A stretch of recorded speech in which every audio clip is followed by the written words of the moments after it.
Okay, welcome everyone. My name is Steve Kenzie. I'm the Executive Director of the UN Global Compact Network UK, and it is my pleasure to welcome you to the first session in our three-part Creating Impactful Climate Transition Plans webinar series that we're organizing in collaboration with the Transition Plan Taskforce. I'm going to start slowly because I see the participant numbers climbing quite rapidly still, but let's knock off some housekeeping, and then we'll get started into the main event. The session is being recorded, and the recording will be made available after the session ends. So no need to ask. We are in webinar mode, and that means that you, as attendees, will not be able to unmute yourselves or turn on your cameras during the program. However, we still are really keen to hear from you, and there are two ways for that to work. First of all, by using the Q&A box. We have a good chunk of time set aside for Q&A at the end of the presentations. We're keen to have your questions. So if you have a question for the panelists, please enter it in the Q&A box. And then a second feature there, we would encourage you to vote for the questions you would like us to answer. We've got a really high number of people registered and already approaching 500 people on the call. If everybody asks a question, we're not going to get through them all. And so it's really helpful for us if you keep an eye on the Q&A box. There's a button at the bottom of your screen to open it. And if you see a question that you are keen for us to focus on, give it a thumbs up. That will move it up in the ranking and improve the likelihood that that's one of the questions that we will answer. If you just want to comment on something that you're hearing, or you want to tell us how the weather is where you are and just say hello or share your LinkedIn profile, that's what the chat box is for. And by all means, do feel free to use it for that. We're keen to hear from you, to have your comments, to help you use this platform to make some new connections. So by all means, use the chat for that. But don't use the chat to post questions. If you put a question in the chat, it's not going to be presented to the panelists, and Zoom doesn't allow us to post questions ourselves, so we can't move it for you. We need you to do that. So say hello in the chat, put your comments in the chat, put your questions in the Q&A, and we'll be just fine. We've activated the automatic captions, which you can choose to accept in the toolbar. These captions are generated automatically by Zoom, so we ask your forgiveness if there are any typos or mistakes. If you'd like to post on social media about the session, please make sure to tag us and also use the hashtag CICTP2023 and also hashtag transition plans. Our social media tags are being posted in the chat. Also be sure to tag the Transition Plan Taskforce at TPT Taskforce on Twitter. It'd be great if we could create some more momentum around transition planning with this session. Okay, let's move on to the first slide and a quick introduction to us. So this is a webinar is brought to you by the UN Global Compact Network UK. We are part of the UN Global Compact, which is the world's largest corporate sustainability initiative with more than 20,000 participating companies globally. Our initiative is built on a foundation of 10 universal principles for responsible business that have been drawn from UN treaties in the areas of human rights, labor, environment, and anti-corruption. To join our initiative requires a commitment from your CEO to operationalize our principles throughout your organization, to report annually on your progress towards this end, and to support the wider UN development agenda. Our role at the UK network is to support UK-based members to fulfill these commitments, and we do so by organizing over 100 engagement opportunities every year to inspire and enable corporate sustainability. If your company is not already participating in the UN Global Compact, please do get in touch, and we'll have, or we already do have, some links in the chat to help you do so. Okay, let's move on to the next slide. A big part of our mission is to drive business engagement with the UN Sustainable Development Goals, also known as the SDGs. The goals provide a comprehensive and coherent roadmap to create the future we want, and business has a big role to play in achieving them. I encourage you to think about how your work impacts the SDGs. And to that end, I would just like to flag that today's session is particularly linked to Goal 13, and by extension, Goal 9, 14, and 15. But of course, the goals are quite interlinked, and almost all of them can be connected back to the goal of achieving net zero. All right. Great to see so much action in the chat. Too fast, going by too fast for me to keep up. So, but do keep that going. The program for today, as I'm sure all of us on the call are aware, more and more businesses are setting targets to reduce their carbon emissions and achieve net zero. However, making a commitment is not enough anymore. Goals must be backed up with thorough transition plans that include step-by-step roadmaps of how the business will transform to meet this agenda. Over the next 3 weeks, this series will explore the Transition Plan Taskforce, TPT's draft framework and guidance for publishing robust and credible net zero transition plans, featuring presentations from businesses who are already leading in this area. The TPT disclosure framework is grounded in 3 guiding principles: ambition, action, and accountability. And we've decided to structure our webinar series around these principles as well. So today we will be focusing on the first principle, ambition. We'll be covering action next week and accountability the week after. So just a reminder of that. When we get to the Q&A part of the program, we do ask that you try to focus your questions on that first principle and save your questions on the other 2 topics for the webinars that are coming in the weeks ahead. Okay. To help us understand what that ambition principle entails and what you can be doing now to prepare your plans in line with the TPT guidance, we are joined by a fantastic panel of speakers. First, we're going to hear from Kate Ryan, Senior Policy Advisor at the Transition Plan Taskforce Secretariat. Then we have Kevin Treco, Head of Environmental Sustainability Center of Excellence at the Lloyds Banking Group. And finally, Bertie Paradise, the Director at EY. And now, without any further ado, I'm going to hand over to Kate, who's going to walk us through the ambition principle in more detail. Over to you, Kate. Thanks, Steve. Hi, everybody. As Steve mentioned, my name is Kate Ryan, and I am a member of the Transition Plan Taskforce Secretariat. Today, I'm going to give a brief overview of the TPT and our draft recommendations with a strong focus on the ambition principle to set the scene for the rest of the discussion. If we could please go to the next slide. I thought I'd just start off with a bit of a discussion on why transition plans matter.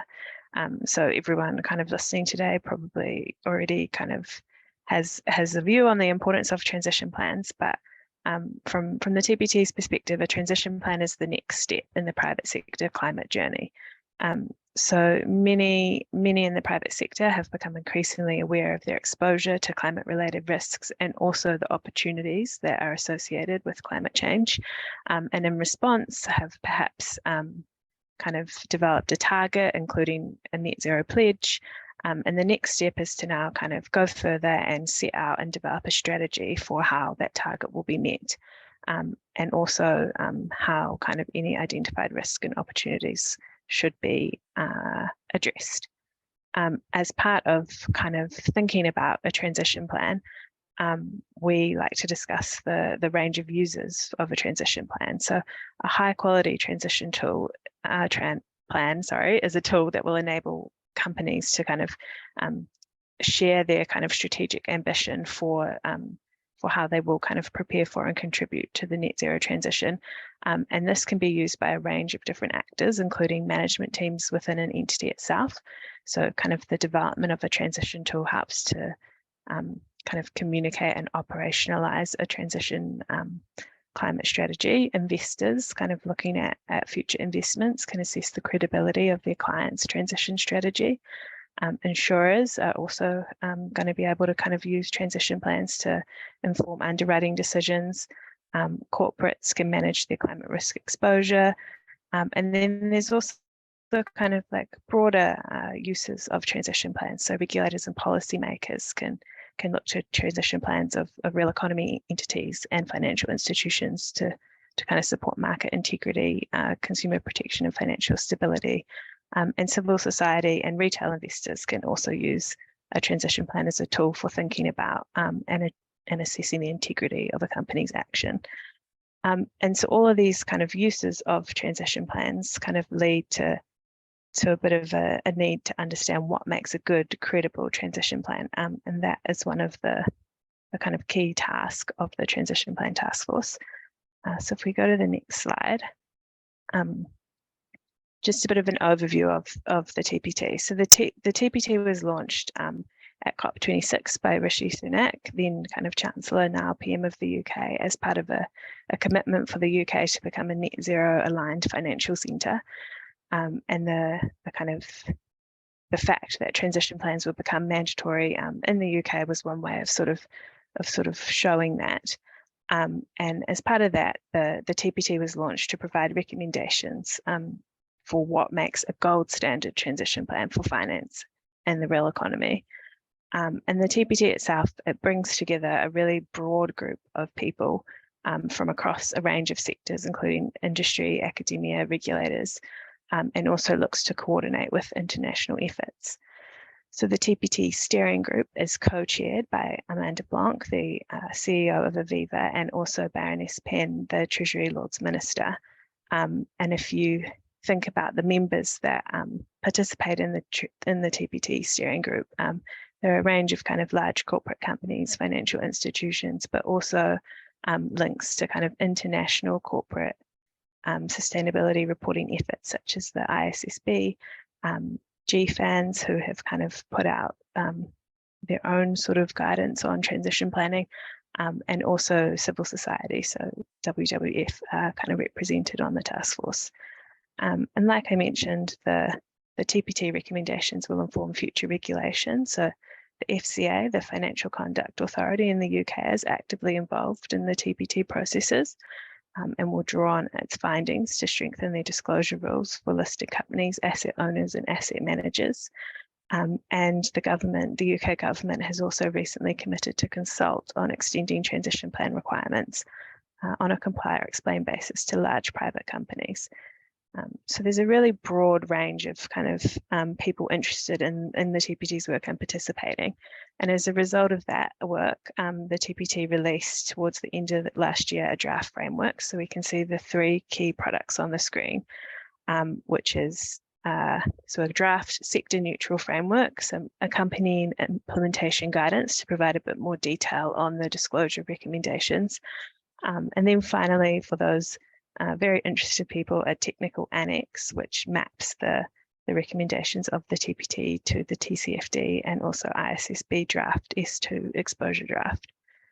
So that's a bit of an overview of the TPT so far. So if we go to the next slide, now I can kind of get into a bit of the detail of the recommendations within the draft framework and implementation guidance. I should just say that the TPT material was released for consultation at the end of the last year. That consultation closed in February, and we're looking to release final versions of the draft framework in autumn this year. So this discussion is based on the kind of draft version that's out there, which you can also download a copy of that from our website, which I think someone has shared in the chat. So in terms of what does the TPT recommend? So the TPT kind of provides a definition of a transition plan, which is that it should be integral to an entity's overall strategy, setting out its plan to contribute to and prepare for a rapid global transition towards a low emissions economy. And so the kind of key aspects of that are around both contributing to and preparing for the economy-wide transition rather than just within your entity itself.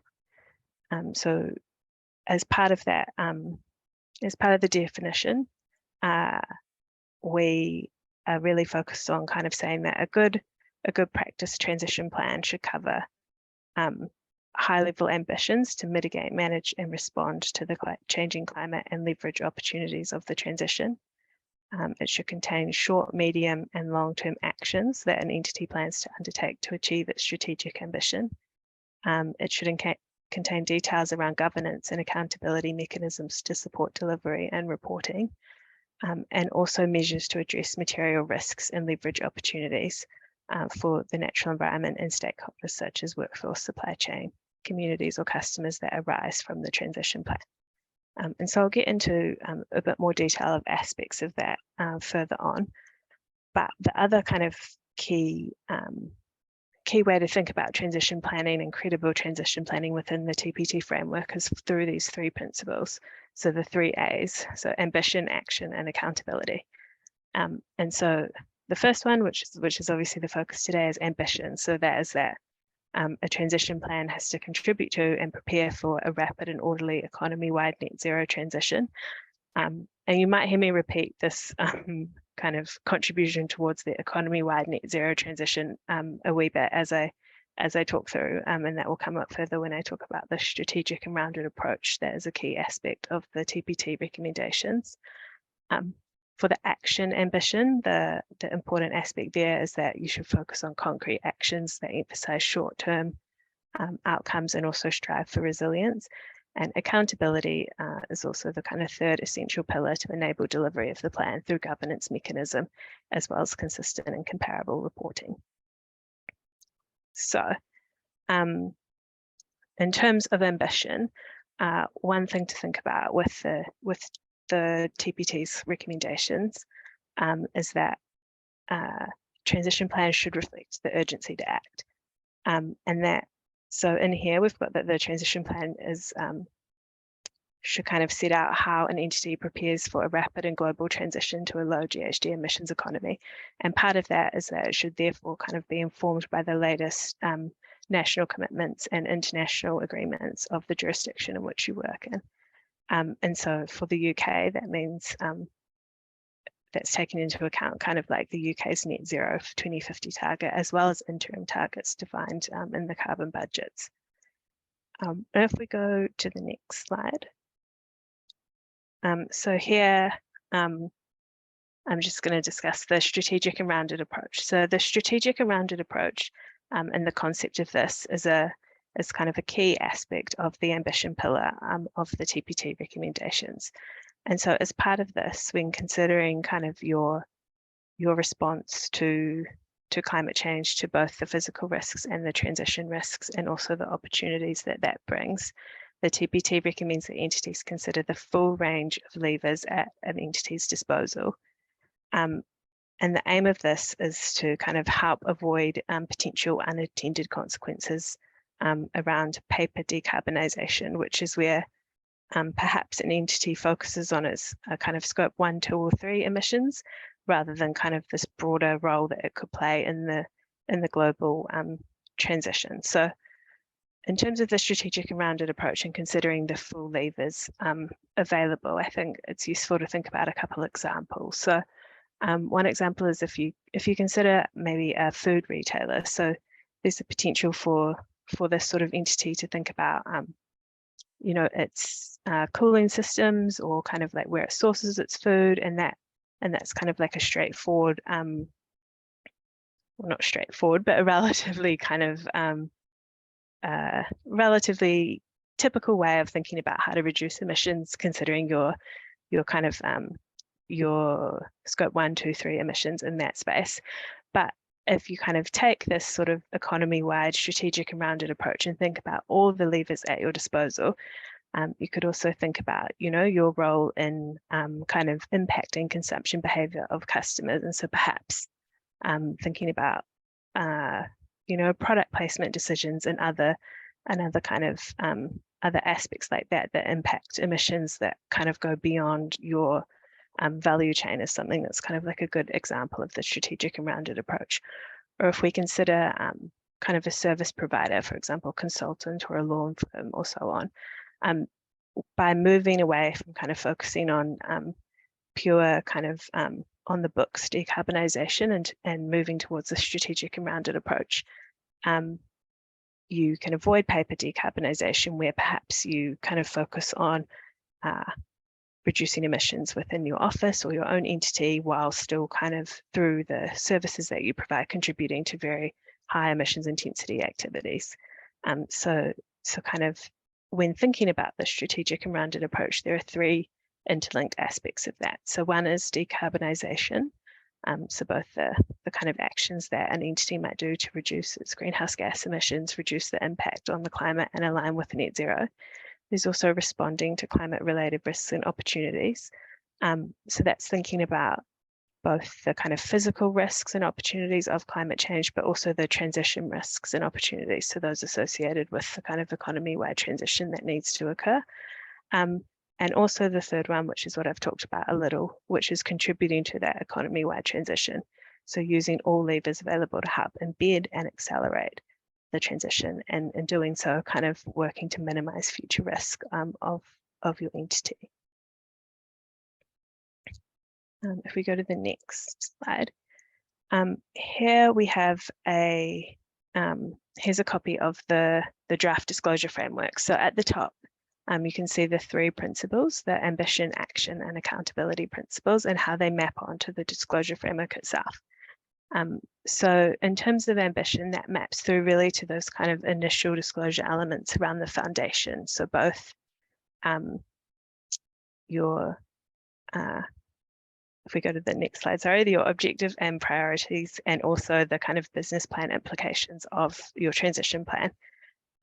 The rest of the kind of disclosure elements that are outlined in the TPT are really related to kind of action and then accountability. But if we have a look at these two sub-elements that match onto the ambition principle, we've got 1.1, which is objectives and priorities, which is where a lot of the information that I've been describing kind of gets translated into a disclosure element through sort of describing the strategic ambition of the entity's transition plan, including its objectives, priorities, interim targets, and milestones.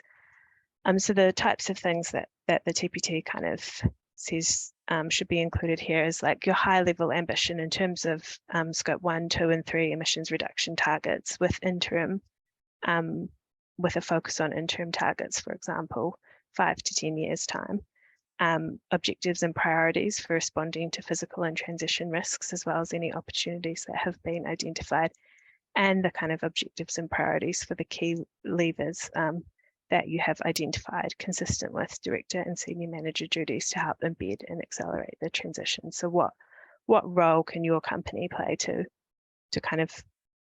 best position itself kind of in the economy-wide transition? And the second aspect of these sub-disclosures is around business model implications. So here it's kind of thinking about how will those strategic objectives and the kind of ambition within the transition plan be demonstrated in the business model. So any key implications for products or services, resourcing, operational and capital expenditure, as well as thinking about material interdependencies for natural capital, natural environment, your workforce, value chain, impacted communities or consumers.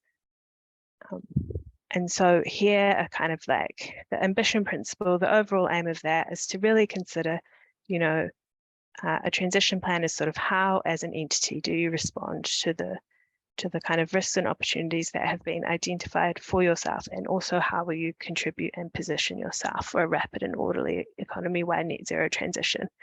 And so this pillar is really thinking about kind of like a broad assessment of your entity and kind of what are the strategic ambitions for you kind of going forward, given the risks that you've identified and also the opportunities. And if we go back to the next slide, kind of the next steps that will be covered off in the subsequent webinars are, as we've said, the kind of action pillar and also accountability. So once this ambition has been identified, moving on to kind of focusing on concrete actions, and then from there, enabling the delivery of that plan. Thanks. Thank you very much, Kate. Since the slide up there is next steps, and a lot of interest in Victoria's question about, is there a set date for when transition plan disclosure will become mandatory? I wonder if we might just address that question right now while we're on the subject, and then we'll move on.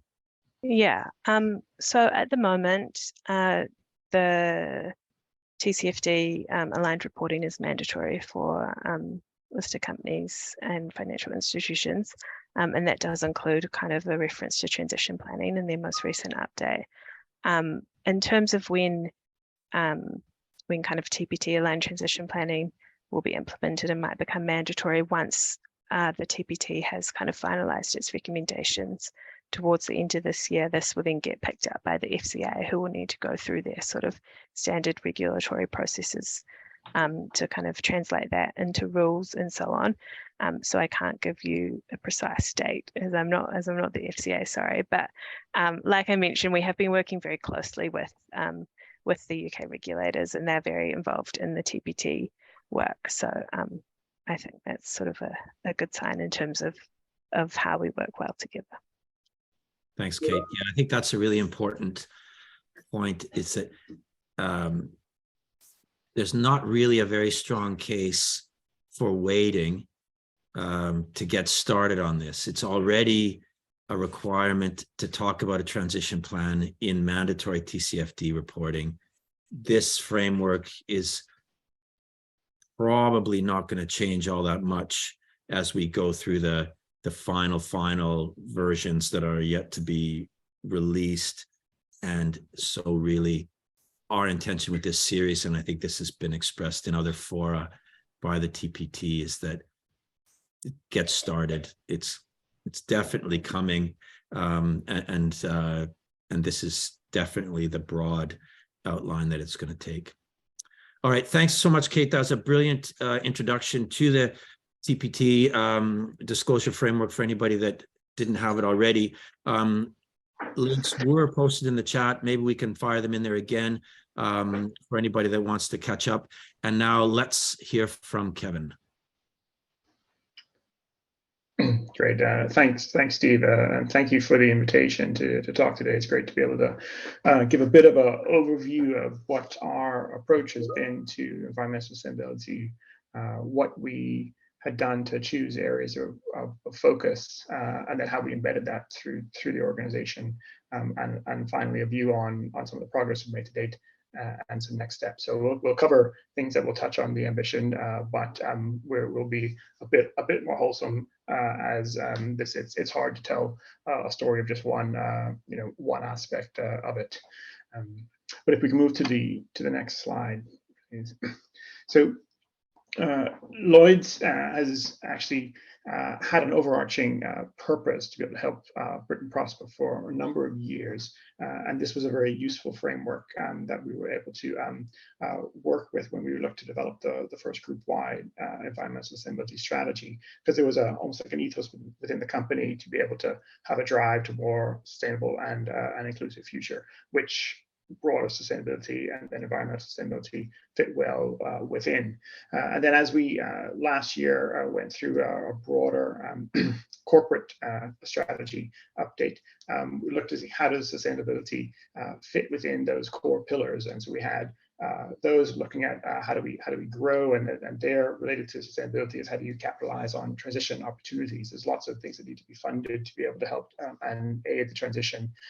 In our focus pillar, this is around managing some of the climate risks and those things we need to do within our supply chain and on operations.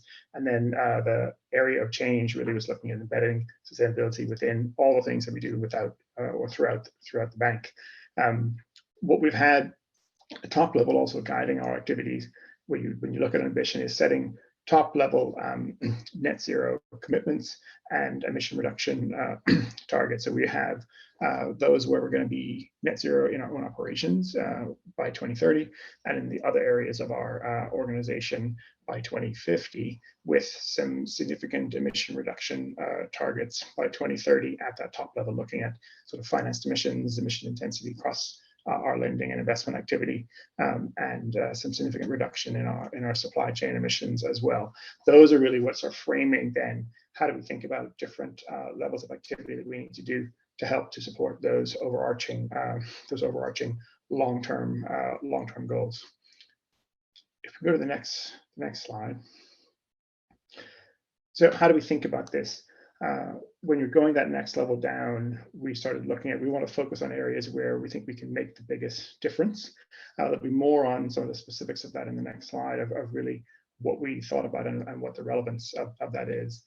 We wanted to make sure that we had these near-term and interim targets, alluding to what Kate was mentioning before on the ability and the need to have those sort of ambition levels.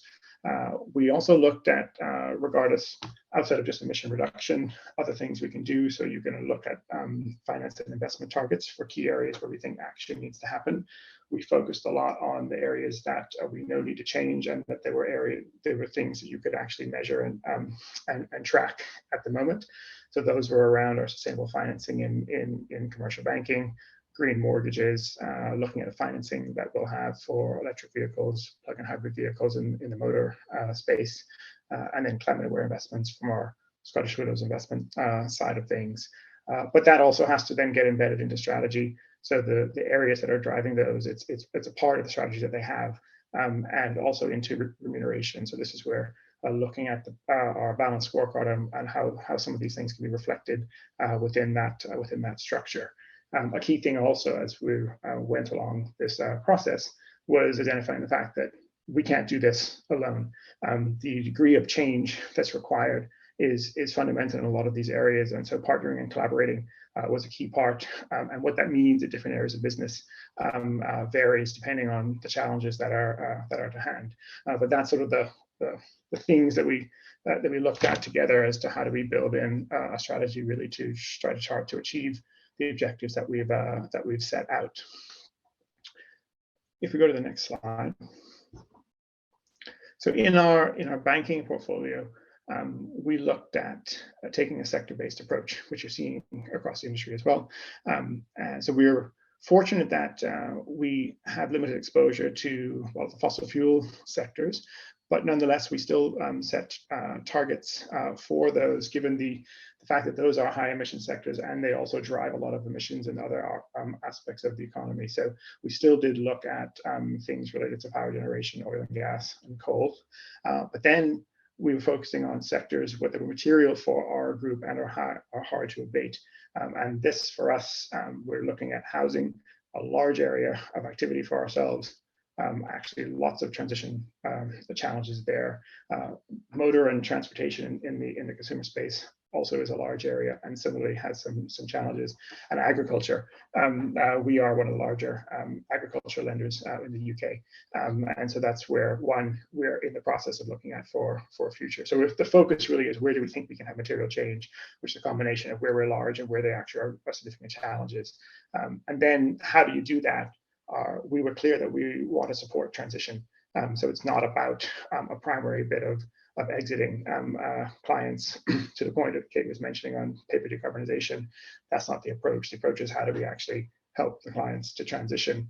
And so what we looked at is what needs to happen in each of those sectors to align to science, align to what is required to hit a 1.5 degree scenario. And the only sector that we used a well below 2 was aviation, because at the time we were developing these, the view of the uncertainty around what would need to be required in that particular sector for 1.5 degrees wasn't seen to be reachable when we were developing that target. So 1.5 degree for majority, well below 2 for one of the areas. And this is in line with a lot of what you're seeing in industry as well. We set for our financing largely emission intensity reduction targets. It's set for in oil and gas, where this is something where we looked at doing a absolute reduction because their oil and gas and that activity is on a trajectory at some point to be phased out, as opposed to other areas where you will be able to have an energy efficient home, a low emission vehicle, and the likes. And that's where it's focusing on the intensity and how to get to where we need that to happen. Can we go to the next slide? So when we have all of the targets that we've developed in some of the key areas that we've identified, we also were looking at how do you get the required ownership and oversight of the things that are happening.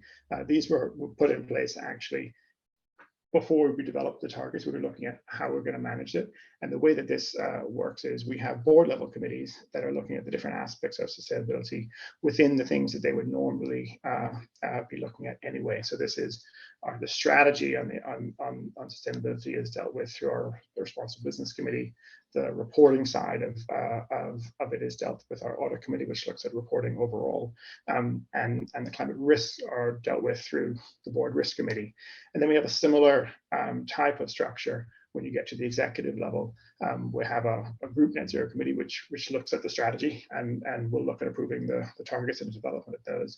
And we have a group risk committee which has oversight of climate risk, because it's looking at risk across the organization anyway. So it's building those things into structures that are already designed to be able to handle them, but we have this explicit lens of climate and sustainability. And then below the board and the executive, we have steering groups around net zero that bring together different divisional and functional teams across the group to give visibility of the actual actions that are happening, propositions being developed, and so we can have better coordination and leverage that activity across the group. So that's really what's giving the cohesive view of, we have the accountability through, but also the make sure that we can have the best, almost bring the best of what's across the group to the challenge at hand in the different sectors that we're looking to have the biggest impact on. Can we go to the next slide? And in terms of progress, what we showed this year, some of the things in 2022, we've been on a journey. We've released some additional sector-based targets on our banking activity, and a key development last year, at the end of last year, was the commitment not to do any more direct financing of new oil and gas developments. And on the investment side, we had a climate action plan released from Scottish Widows, and some enhancements to exclusion policies, really outlining some of the other areas that we're not going to make further investments in. And then in our own, what we say, our own house, own operations on the supply chain, we launched a new net zero supply chain target, and also an emerald standard for suppliers, which really raises the bar. So to be able to achieve that, we set out some specific things that we want suppliers to be able to be doing, and that's also going to help with the achievement of the supply chain target that we have. And we had some continued reductions in our own emissions from a target that we had set several years ago. And on the financing side, while this was the first year that the targets were in place, we've seen some good progress there. But one of the things, we are a financial institution, and so while you see on the left-hand side here, the importance is we really need to focus a lot on our financing and our lending activity. That's where the majority of the emissions are coming from. They're called finance emissions, and they're much larger than the own operations and the supply chain. So you can't ignore any part. We need to look at all. But we have a significant impact and ability to have some influence over the emissions that are coming from the financing and the lending that we're doing. Can we go to the next slide? And just a bit of an example of then after you have your targets, when we go through a process of developing targets, we actually are looking at what the challenges are, what strategy we're going to do, what the levers are that we're going to be able to use to try to help to achieve that.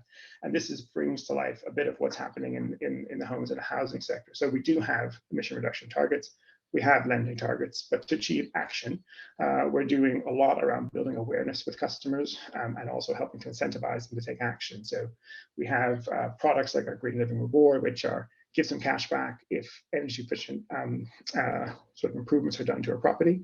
But there's also, we've partnered with organizations that help to be able to give better advice to customers of what is it that they actually can do. So with your home, what is your current EPC of your home?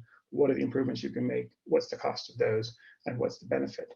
Once you know that, then you're in a better position to be able to go and do those and get some cash back as a result to help fund that.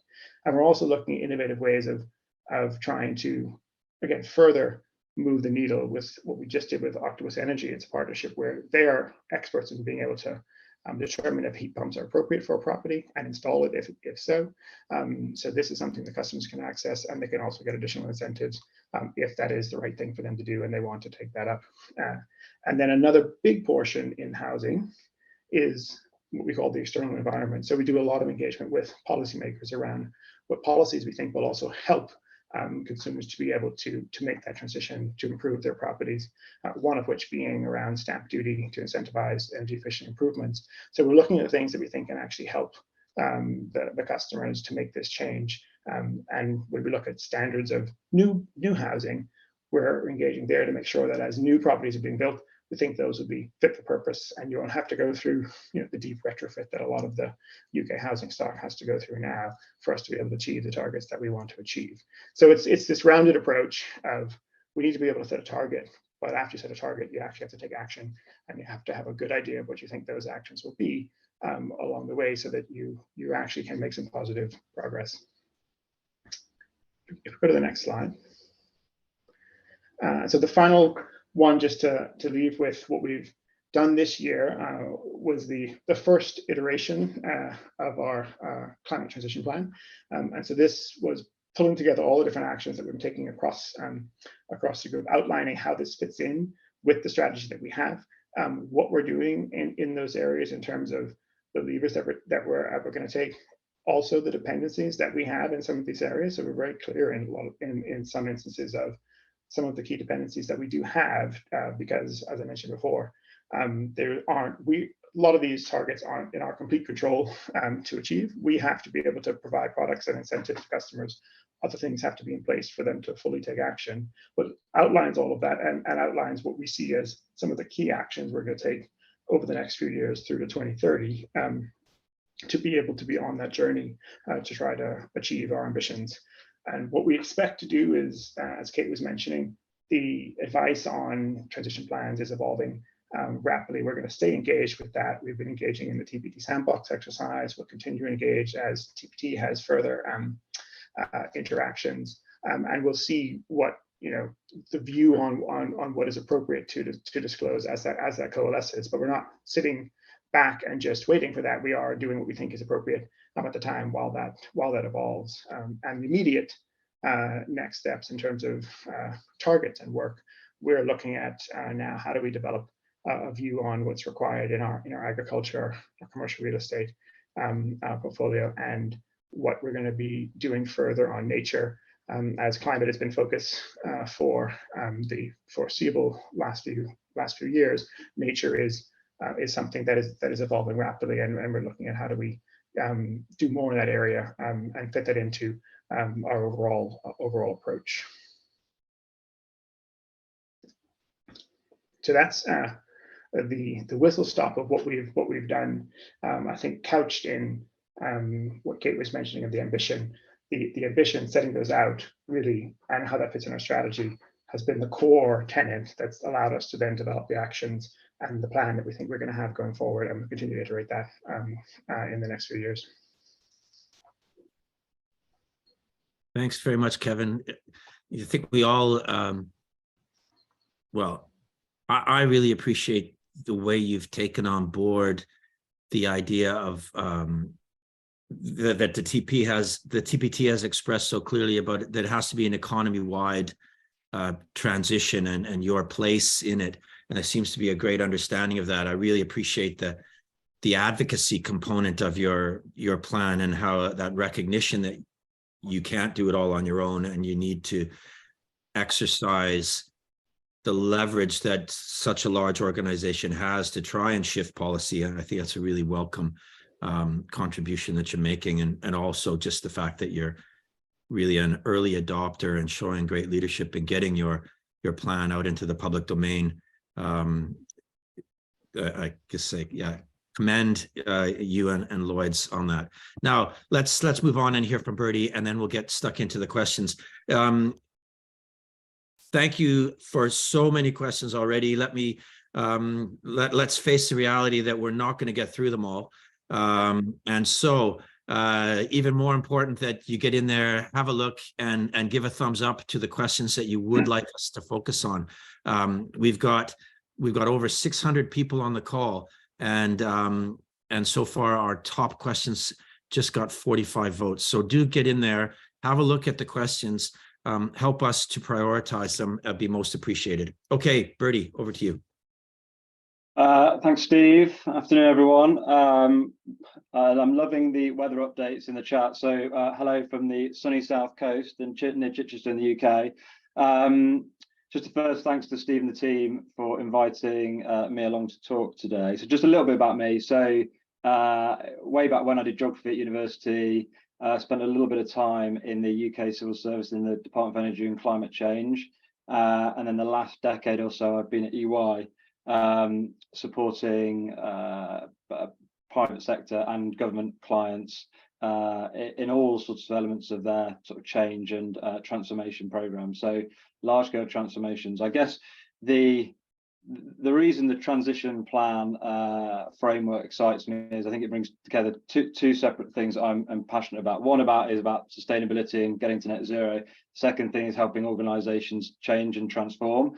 So this framework, I guess, gives you the ability to do that. And I think, yeah, just from a sort of a personal perspective, the TPT framework, you know, I really welcome this as a framework that you can use, organizations can use as their handbook to get there. You know, I think there's lots of reporting, lots of compliance frameworks out there already.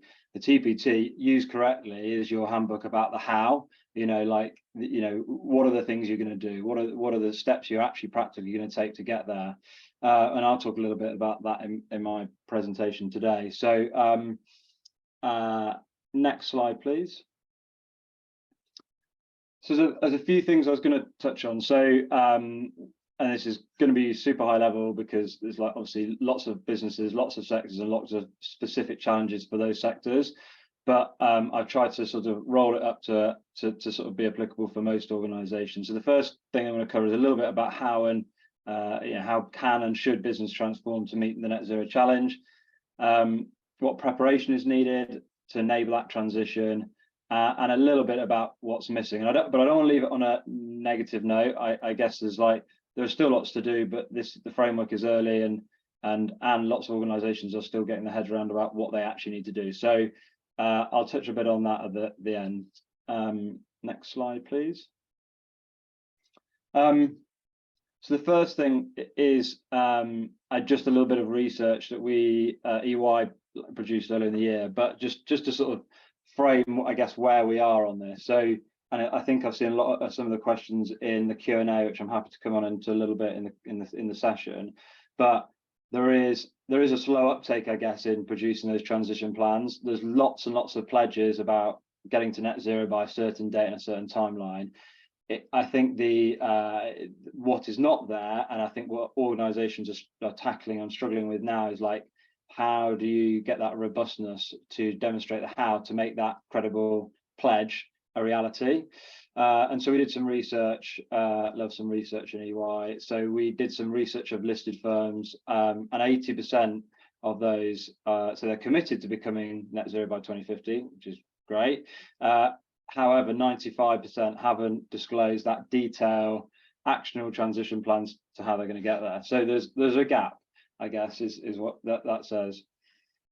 I think the second thing to note in that second bullet point is around, you know, lots of organisations have only got, you know, published partially developed plans that don't address the key questions.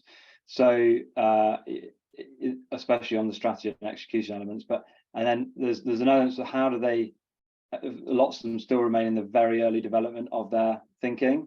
So I think, and I'll come on to it in our next slide, but how there's a real effort is required across organizations to really do the thinking now to how they're going to get there. And that's going to take an organization-wide effort. It won't just be sitting in a sustainability or net zero team in particular. I think it needs to sit across you know, all of the business units to enable them to think about the things that they can do in their area to contribute to that task.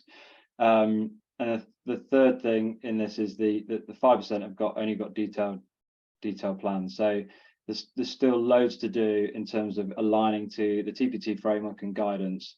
And this is just the FTSE 100. So, you know, this is the biggest companies. Clearly, there's a whole broad that are still, smaller listed companies and private companies in the UK and beyond.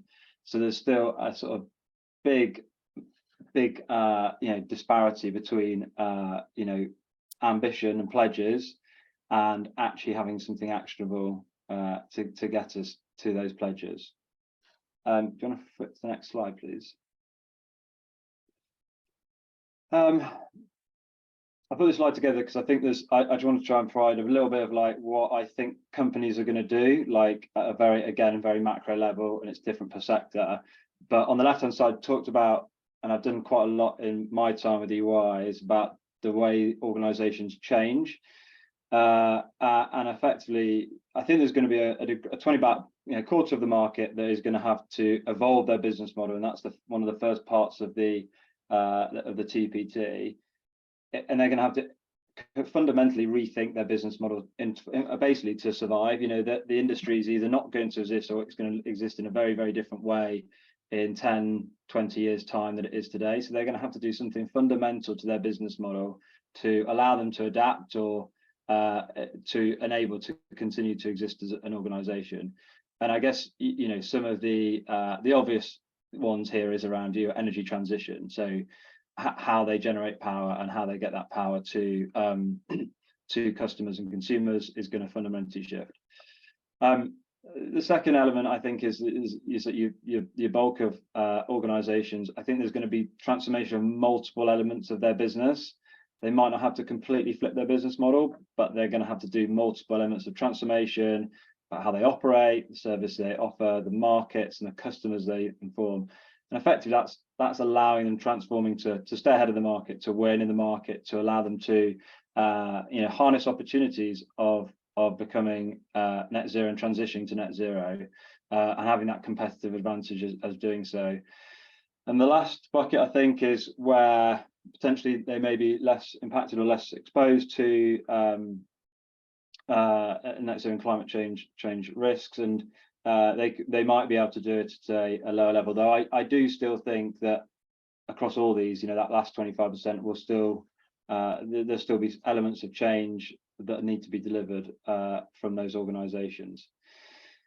On the right hand side, I've just put a bit of things, I guess, that the question was around, like, what should companies start to do? And I've just tried to sit to some of the things that we're hearing from business and the feedback that we're getting from organisations about things that can do. So, and we've seen work, I guess, as well early in these stages. So the first is advocacy and leadership. So I think this comes from the top of the organisation throughout, and I think we saw in the presentation, Kevin, then with Lloyds, they've embraced it as the core purpose of the organisation, and it's come from the top down and gone throughout, and it's embedded in the overall purpose of where Lloyds wants to go as an organisation. I think it's critical to do that because it supports investment decisions. It supports where you put effort and time in terms of your business. But obviously as well, it shows leadership and that in this space, which this needs. The second thing I think needs to happen is is a change, I guess, and a shift in the skills, especially in technical areas around sustainability. How do we develop a set of skills that are in those teams that are going to influence the organisation more broadly to help them change and transform? So I think there's a set of skills that those teams need to develop to help them do things that maybe the transformation director or chief financial officer have had to do in the past, where they've had to change an organisation. And this is changing an organisation from a sustainability net zero perspective. So you need both the technical skills and the transformational skills, the behaviours, the culture, and the leadership to get there. So it's a blend of different skills that will take evolution of those leaders. I think the third thing is investing time and effort in thinking about the levers to get to net zero. It's going to be different. So, but I do think the effort is in the thinking. It's not going to be, and I think, Kate, going back to your presentation, there's a thing about the paper transition plan, which it looks good on paper, but there's no robustness behind it. And I think the thinking is the critical element in this, like getting the right people at the right level to think about how they're going to get there, and the things they can do as an organisation. Fourthly, around is learning from others. I think it's always good to sort of look at what competitors are doing well or less well. How can businesses and organisations share each other in the same sector to a degree to help all of that sector get to net zero quicker? And also realise, sadly, I don't think, there's not going to be a magic money tree that's going to provide all the support for transition. So how do organisations build into their plans, the investment plans in particular, the right allocation of funding to allow them to transition to net zero? So that's long term, it's not no short-term funding, it's for your medium to long-term funding to get you there. So yeah, that's another point. Next slide, please. It's a little bit around prep, and I'm really conscious of my time, so I'll talk through this relatively quickly. But what prep is needed to enable organisations to enable the transition. So I think critical to this is like all change. I think is if it's not embraced in the overall corporate strategy, it's very hard to do in large organisations, and in fact in all organisations. So net zero plans, sustainability plans need to be built into an overall corporate strategy. It's no good at sitting outside of the primary focus of the business, because it just won't happen. It won't get the investment. I think it's a relatively obvious one. I think there's a lot of people on this call look like they're very well versed in all things sustainability and net zero, but how do you share that knowledge and those skills and build a carbon literate organisation that help, what are the things, because there's opportunities that exist in all elements of organisation, and giving people the right tools and skills to see opportunities that could change even at a small level, that will help the transition as well. So getting the right skills. Harnessing the collective. So EY, we had we've still got a team called that's global, called Eco Innovators. It's our set of cross service line and cross levels, people who have harnessed and taken their energy and put it into doing small things on a small scale, on a large scale across the organisation to help get to net zero and become more sustainable. And I wouldn't dismiss those things. Those can really accelerate and deliver quick changes at a relatively low cost, because people are passionate about this subject and getting to net zero. And those micro actions can build up, especially for large organisations. So how we travel, use resources, the way we work can all will and can make a big difference. And the last thing I think, and again, I think there's been some questions on it in the chat, is like, and we've seen recently in the last couple of weeks about some organisations pledging, then planning, and then re-pledging. But I think this is not a linear one-time process to plan out your plan and then net zero. This is going to be an evolving action that needs to be taken on the organisation, because things will change around you, companies will change and evolve their products and services to their customers, but also the world will change around us, innovation, technology, and we've got to harness that, and that might help accelerate things, and it might help, it might provide new challenges. So I think it's got to be a constant agenda on the C-suite, for the C-suite to look at.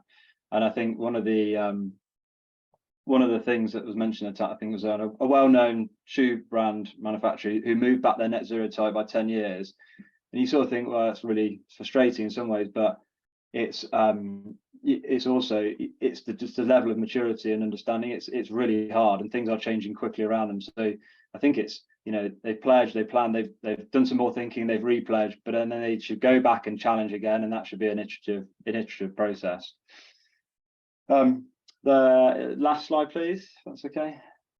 And then a little bit around what's missing. Again, going back, touching on a bit of research that we've done as an organisation. This is relative, by the way. So just some of it looks relatively green and relatively red, but it's relative to each other. So they're still all relatively low in terms of completion. But this is the FTSE 100 again. You can see this just basically shows where across the whole of the TPT framework, organisations are doing well, less versus less well, effectively. So objectives and priorities, again, I think there's been quite a few, there's lots of pledges in the market around like how we're going to get to net, when we're going to get to net zero.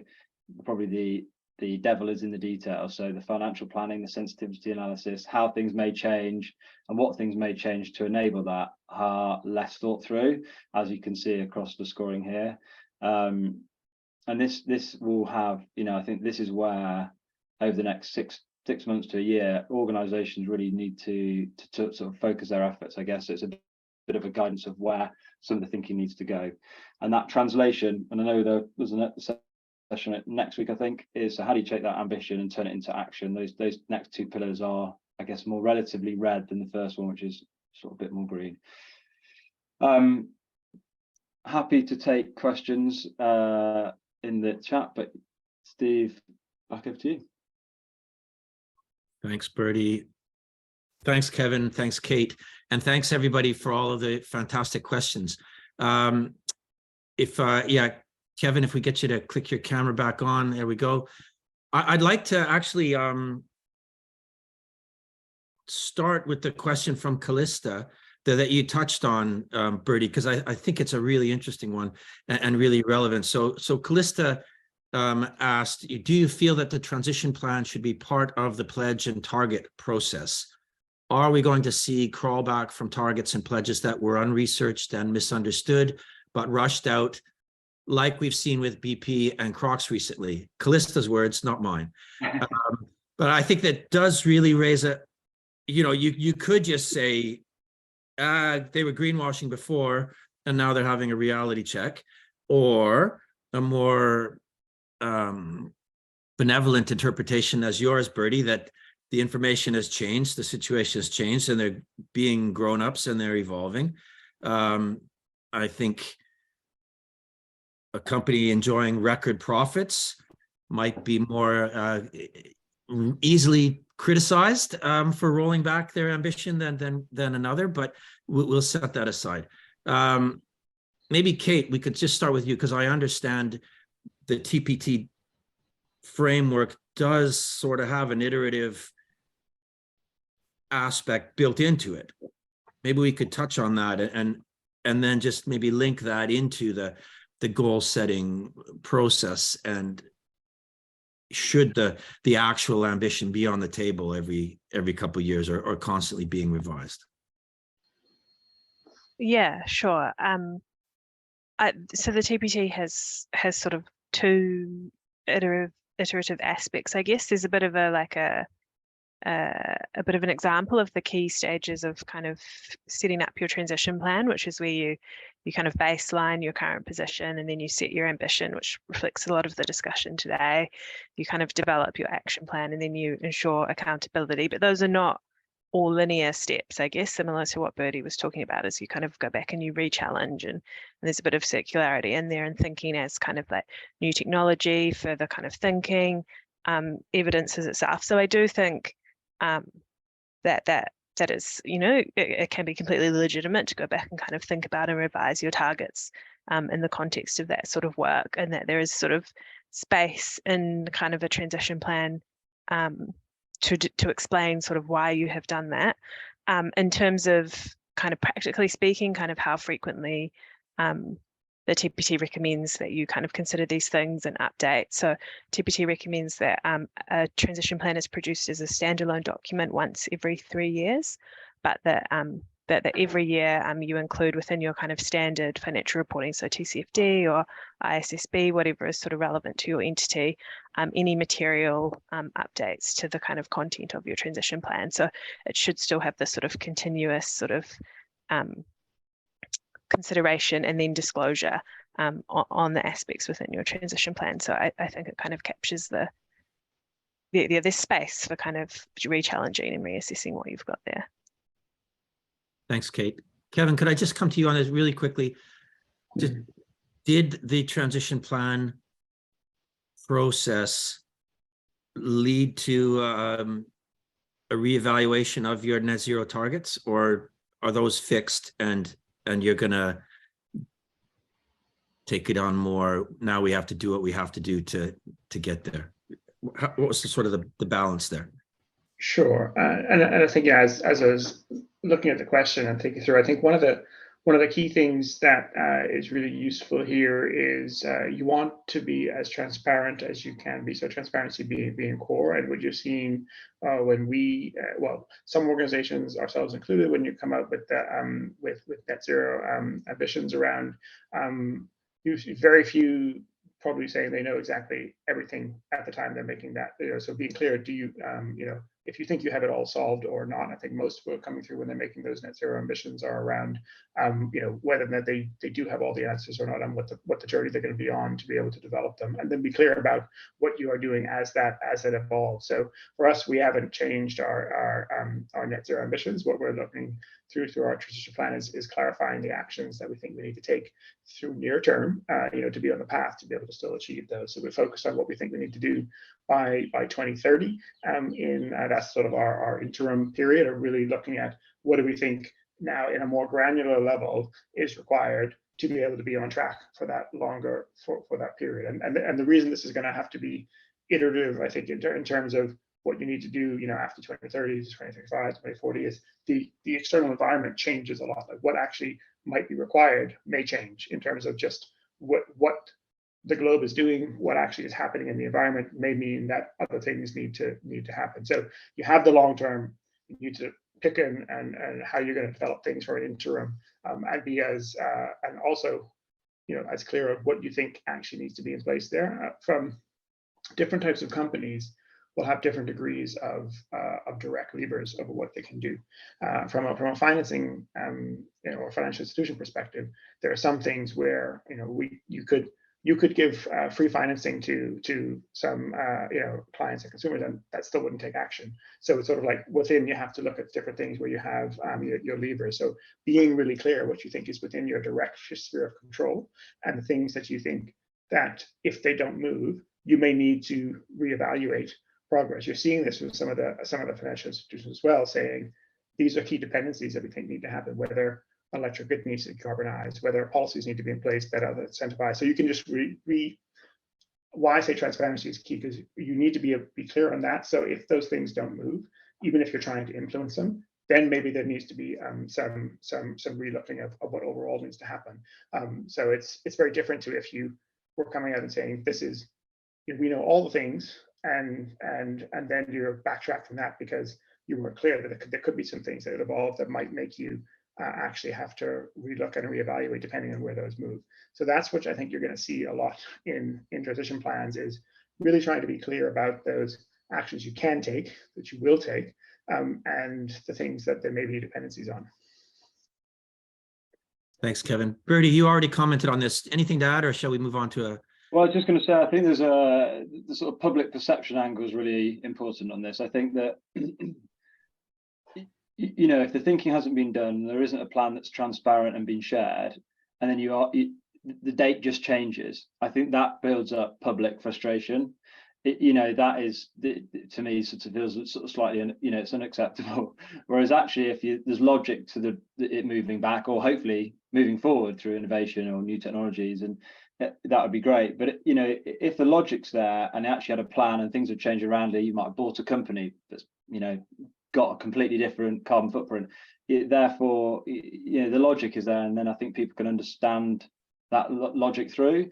But actually, just changing a date because the thinking wasn't done, or it wasn't, the robustness wasn't there, and it wasn't shared, I think that then creates the sort of the public sort of frustration with the timelines that was just on a couple of companies mentioned. So I think that's where that transparency point, I think, is absolutely spot on. Sharing it early and getting people familiar with it, and then understanding the logic. Thanks, Bertie. Okay, our top voted question. Congratulations, Jamie Bond. No prizes, I'm afraid, but except for our respect and admiration that you got your finger on the pulse. Jamie asks, if not already covered, can you identify how the TPT framework ties in with other commonly referenced frameworks for reporting? We've already touched on TCFD and TNFD.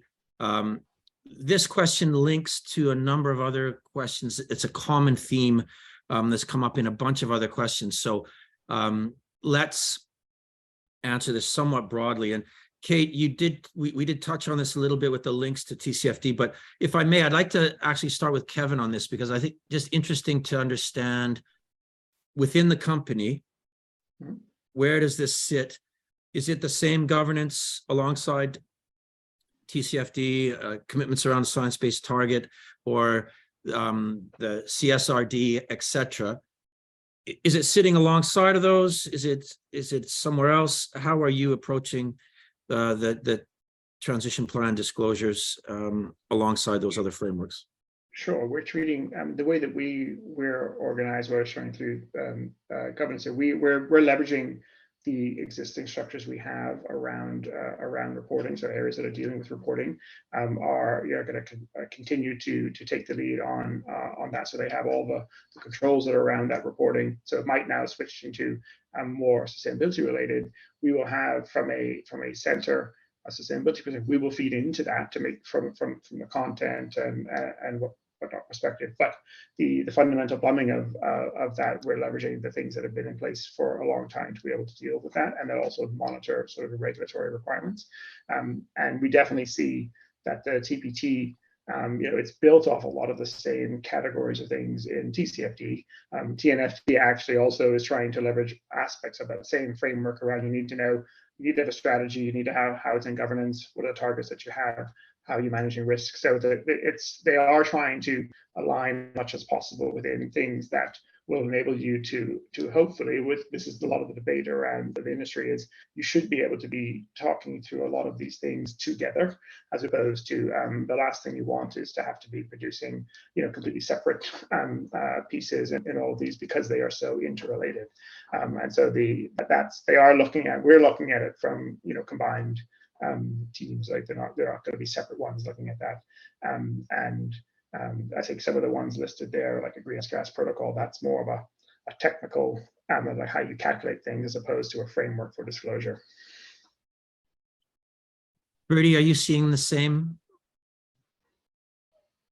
Yeah, similar. And I think there's sort of acronym soup, isn't there? So many acronyms around some of this the frameworks for this. There's lots out there, and there's lots I guess organizations need to now do both around this reporting on an ongoing basis.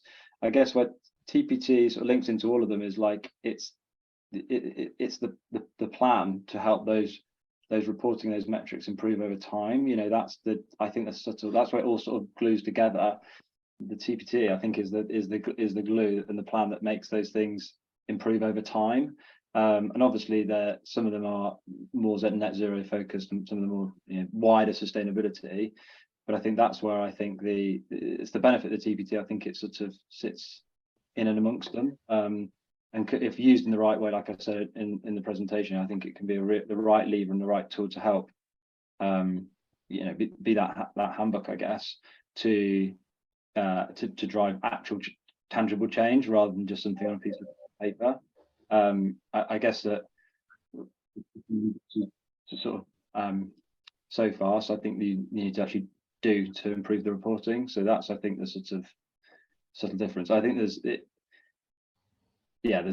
lot in there in that question, I think, and we can probably answer it maybe more completely offline or separately by correspondence, because there is lots of devil in the detail. Thanks, Bertie. Kate, anything to add? In particular, and I think just knowing the organizations that are in the task force, it's inconceivable that there wasn't quite a high level of sensitivity to the reporting burden that would entail. I'm thinking specifically about the question from Cora about aligning with CSRD and ESRS. What are you aware that was it a real conscious effort there to get alignment? Yeah, I might cover off a couple things to address both questions. So yeah, the TPT is very conscious of there's already sort of like a range of like really good kind of guidances and other frameworks out there, and that we just didn't want to come in and produce something like left field that was kind of not connected to anything else. And so there are a few different kind of ways in which the TPT ties into other frameworks. I think I'll break them down into sort of 3 categories maybe. So the first is kind of what the TPT explicitly builds itself off. So that's TCFD and the ISSB. So both TCFD and ISSB have requirements for a transition plan, but they're not incredibly detailed, particularly when you look at kind of how much detail is within the Transition Plan Taskforce recommendations. And so in making the TPT framework, we have worked very closely to ensure kind of consistency with TCFD and the ISSB, the draft S2 exposure draft standard. So that kind of, it's sort of the next step from TCFD. And then in terms of throughout our recommendations, we point to other kind of practices or frameworks that are already out there, like the Greenhouse Gas Protocol or SBTI, and that those are things that companies are already using, and also it's kind of information that didn't need to be replicated by the TPT. So these are kind of referenced as sort of like credible frameworks that you might want to look for as you fulfill some of the disclosure requirements within the TPT. So there's very strong ties to kind of like a whole range of like commonly used frameworks. And then in terms of Cora's question around kind of how we're aligning with other jurisdictions, so specifically kind of the EU frameworks that she's mentioned, we don't have kind of strong alignment with those at the moment, but we are really keen to kind of think about how the 2 frameworks map together. And so I mentioned that as part of the draft suite of documents we released, there was a technical annex that mapped the TPT recommendations to TCFD and ISSB. As we work towards our final disclosures, we're really hoping to do something similar with the ESRS, so that's kind of out there and you can see how the 2 are aligned to each other. So a little bit of a kind of watch this space for that one. Thanks, Kate. Very helpful. Okay, our next top question, I'm afraid I'm going to disappoint.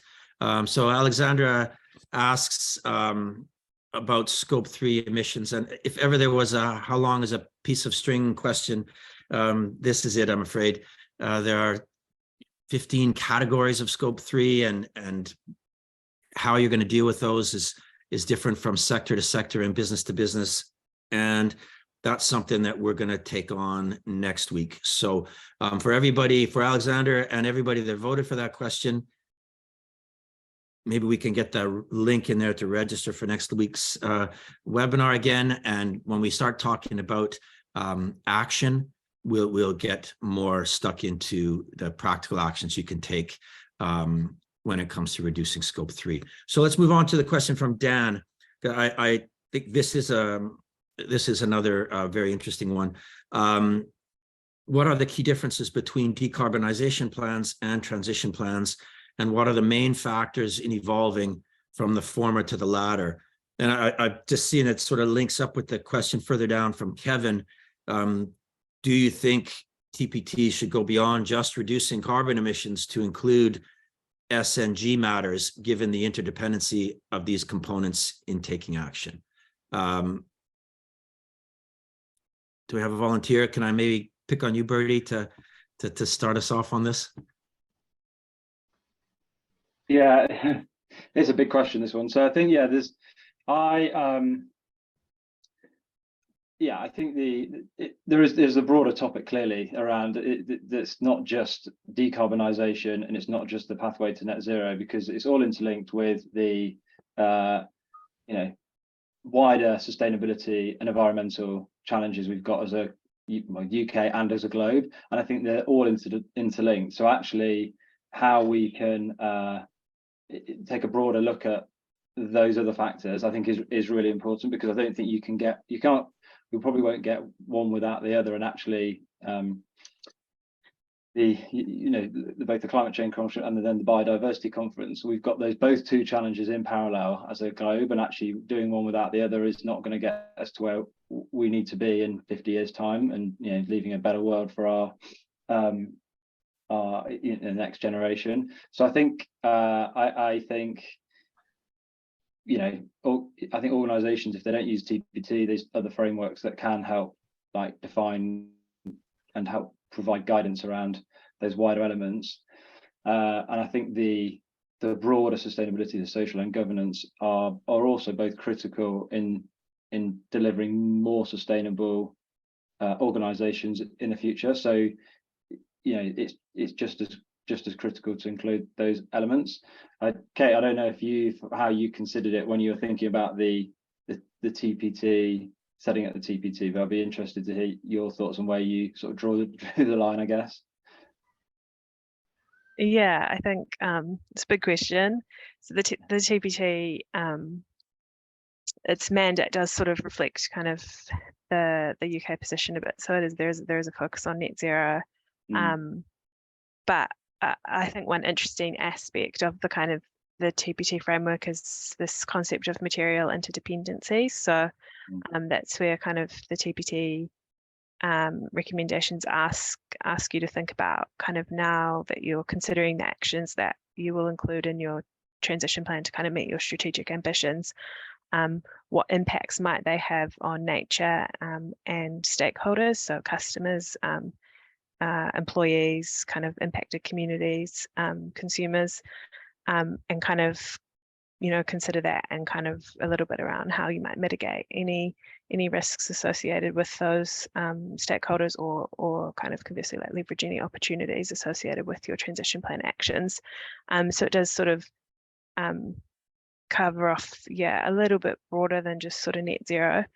But yeah, I think that's probably the kind of key way the Transition Plan Taskforce has looked at those other questions at the moment. We also have a few, and this kind of touches on some other questions in the Q&A, but the TPT set up 3 working groups to kind of consider how adaptation, nature, and just transition should be sort of best reflected within the Transition Plan Taskforce kind of final framework, and also accompanying sectoral guidance that's under kind of draft at the moment.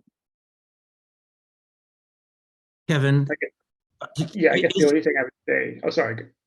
Well, I wanted to ask if this is even a bit of a straw man, and in the reality, prior to the TPT guidance coming out, did your decarbonization plan, for want of a better word, did you frame it that way, or was it always a bit more holistic in your approach? Yeah, what I was going to say is that you know, I think the question of, is a decarbonization plan a transition plan, almost depends on how people define their decarbonization plan. You know, to begin with, I think the biggest things that Kate and Bertie were highlighting is what you're seeing now is when people are talking about transition plans, it is starting to be beyond climate, you know, in terms of the interdependencies. Probably the other thing that you see a big theme in transition plans, particularly around the engagement side, is that you may not be looking at just about things that are doing your own, so like your own decarbonization, your own impact, about how you're engaging with the wider stakeholder group. Again, some organizations were already thinking about that from a decarbonization plan, but it's a much stronger theme in that it's how are you engaging with, because you know, with the larger stakeholder ecosystem that might be looking to drive change, you know, beyond your own organization, and if so, like how are you explaining that? So I think that's the only other bit beyond, in addition to going outside of climate in terms of maybe just transition and nature and social, it may be around the how are you looking to influence, is something that had been done in by some, but not by many before. Thank you. Okay, next question I want to address is from Suzanne. Maybe we could crowdsource an answer to this one a little bit. She asks if any UK organizations publish the transition plan that uses the TPT framework. It would be good if the TPT could share some best practice examples in time. So I know the answer to the first question is definitely yes. And I would invite anybody to fire into the chat names of companies that they know have already done it. We obviously know that Lloyds has. I know Unilever and Aviva and SSE. There we go, and Taylor Wimpey. Kate, are these all gathered up in one place on the TPT website, or is there any plans to do something like that? No, not all in one place. I think you just sort of listed off some of the kind of key ones I would have mentioned. And I'm not sure about kind of plans for the TPT to do that in our role. But it is a really interesting question around kind of like who might assess the ambition of transition plans. So that's some of the some of the use cases when we think about like users of transition plans. So as well as kind of the typical or more typical kind of like investors or lenders or policymakers, there's also kind of a potential for kind of CSOs and NGOs or kind of interested stakeholder groups like that to consider, assessing credibility of various transition plans and how they match up to certain frameworks such as the TPT. Bertie might have more to say on this given EY's work in this space. I was just going to say, yeah, so I think it'd be interesting to see, like obviously we've collated research across the TPT earlier in the year, and I think we'll continue to do that sort of research, which we can obviously happily share via this forum or back to the TPT. I think the interesting thing is, it'd be good to sort of monitor the maturity over the next 18 to 12 to, it's relatively new still, so I think that's what we're going to realise. But actually we were expecting quite an uptick, I guess, and these sorts of sessions I think hopefully help with raising awareness and why it's there. And I think hopefully in the next 12 to 18 months we can see a real uptick in organisations thinking about them, then publishing them, so we can drive that through that transparency. But actually I think sharing, especially in sector transition plans and being relatively open, with them is the best practice, surely, because that drives, well, a little bit of competition, but also like what are other organisations in my sector doing to enable that to happen. And I think that is going to be the way we take away organisation boundaries. That's how we're going to get to net zero quicker, by seeing what competition is doing and trying to either repeat or go one better. Yeah, and I think just on that too, given that the TPT, was largely even the draft was coming out for consultation at the end of last year, there are lots of firms who've been thinking through, even ourselves, and we used it as input, but you're at a later stage of that process to be able to, fully take on. So I would expect to see in the next, what you might see come out next year from firms will probably have a bit more of coalescence around some of the structure of this. Key point being, though, in a lot of the interactions as well, it's not necessarily having a report structured in that fashion, and sort of like the content might need to be there, but the reasons why you may need to, again, embed in your own story, how is this part of your own strategy, and so covering pieces of that, but not necessarily in as wrote a method. So we'll want to be interested to see how that evolves in the next cycle, but I expect to see a lot more of the type of content in there. And we'll see what the final recommendations come out in probably, I think it's end of summer or Q4, Kate, is that right? Yeah, autumn, I think around about autumn. Very precise. Excellent. All right, we're out of time. And I still have one more slide that we need to get up there. So sorry that I can't give you guys an official last word, and I'll just say, thank you very, very much, Kate and Kevin and Bertie. It's been an absolute pleasure to speak with you. Thanks to our audience for being so engaged with all of your fantastic questions and comments in the chat. Sorry we didn't get through more questions, and there's a few there that I'm really sorry we didn't get to. So we'll see if we can bring them back next week. And so speaking of next week, the series continues. We will be looking at action on the 18th of May. We'll be joined by speakers from Diageo and NatWest to discuss how they're approaching this. Couple other things I wanted to flag for you. Dialogue for Growth. We're launching a program to help you make every job a climate job. We want to empower people across your organizations with the skills to drive change. Should be a really interesting session to introduce a bigger program that we've got planned for later in the year. And finally, we've got a series of 3 webinars on sustainability reporting that we're going to be running in July, and links to register for all of these in the chat. You will get a request to complete a brief survey after we end. It would be most appreciated if you would, so that we can try and make improvements for the rest of the series. We'll follow up with a link to the recording and key takeaways Thank you all. Enjoy the rest of the afternoon. I look forward to seeing you again. Bye-bye. Thanks a lot. Thank you. Thanks.